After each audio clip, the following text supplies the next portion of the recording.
One of the fantastic human being captain அவர்கள். அவர் நான்லாம் வந்து காலேஜ் ஸ்டூடெண்ட்டாக நடிச்சிருக்கோம். அவ்வளோ என்ஜாய் பண்ணுவார். அவர் என்றும் நம்முடன் இருப்பார்.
வணக்கம்.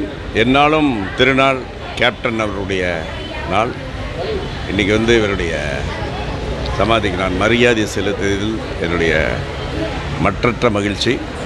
நான் அவரை வந்து நிறைய படங்கள் ஒர்க் பண்ணியிருக்கோம். எஸ்பெஷலி நான் வந்து ஃபஸ்ட்டு படத்துக்கு அப்புறம் செகண்ட் படம் ஆக்ட் பண்ண படம் அவர் கூட சந்தோஷ கனவுகள்னு பேர். அதுக்கப்புறம் நிறைய படங்கள், நல்லவன் ஒரு படம் நடித்தோம். அவர் நான்லாம் வந்து காலேஜ் ஸ்டூடெண்ட்டாக நடிச்சிருக்கோம். அவ்வளோ என்ஜாய் பண்ணுவார். One of the fantastic human being captain அவர்கள். அவர் என்றும் நம்முடன் இருப்பார். வணக்கம்.